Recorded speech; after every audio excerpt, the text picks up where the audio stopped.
নাম মোহাম্মদ আলানুল ইসলাম। আমাদের এই মসজিদের আশ্রয়ণ প্রকল্পের মসজিদের গত বছর মাহফিলের গচ্ছিত টাকা ছিল রাজুর কাছে, সে মাহফিলের সেক্রেটারি ছিল। তার কাছে গচ্ছিত টাকা দেওয়ায় আমরা তার কাছে টাকা চাইতে গেলে এর আগে একজন মারধর করেছে এই টাকার বিষয়ে। আমরা পরে আবার চাইতে গেছি, আমাদেরকেও অন্যরকম কথা বলে দিতে চায় না, হ্যান করে তেন করে। গত গেল শুরু তার আগে শুধু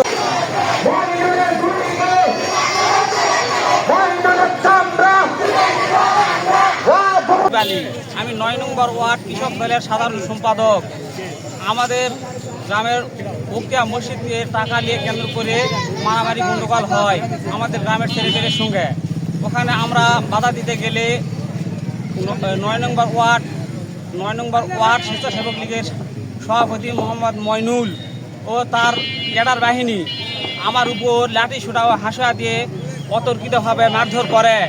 এই অবস্থা এমন তো অবস্থা আমি প্রথম দেখা বলেন। বিসমিল্লাহির রহমানির রহিম। আমার নাম মোহাম্মদ জুয়েল আহমেদ। আমি ৭ নম্বর কুসুম্বা ইউনিয়নে কৃষক দলের সদস্য ছিলাম।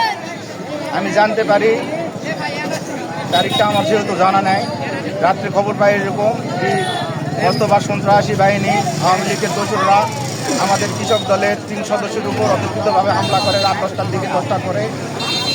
খবর পাই আমি সঙ্গে সঙ্গে আসি দেখি যে হ্যাঁ ওনারা অনেক আহত। আমরা করতে রাজি আছি, আমাদের কি করতে আমরা করব।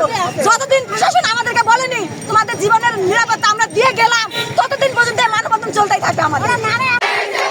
প্রশাসন চুপ কেন?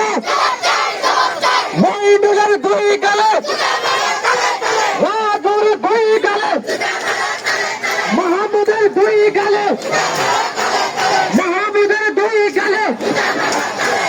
তদন্ত আপনাদের পাঁচদেবী থানা, আপনাদের সেবার জন্য আমি নিয়োজিত আছি।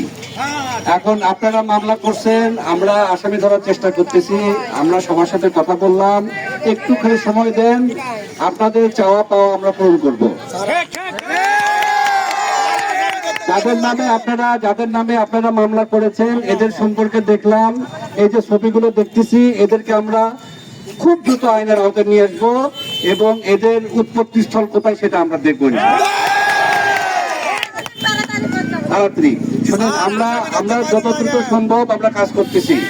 আমাদের উপরে অনেক চাপ, এখন নির্বাচন আসছে। এই যে আপনারা কাজ করতেছেন, আপনারা এলাকার লোক, আপনারা আমাকে সহযোগিতা করবেন। আপনাদের যা চাওয়া সেটা আমরা পূরণ করব। আমি বাদীকে বলে দিছি কি কি কাজ করতে হবে। আমি যে মামলা তদন্তকারী অফিসার, সেও আমার সাথে আসছে, তার সাথে তার কথাও বলে দিছি। কিছু জিনিস আছে সেখানে আমি সব বোঝাই দিছি। ইনশাল্লাহ একটু ধৈর্য ধরেন, ইনশাল্লাহ আমরা এদেরকে ধরবো। এরা কোথাও যেতে পারবে না, এরা এলাকার বাইরে কোথাও যেতে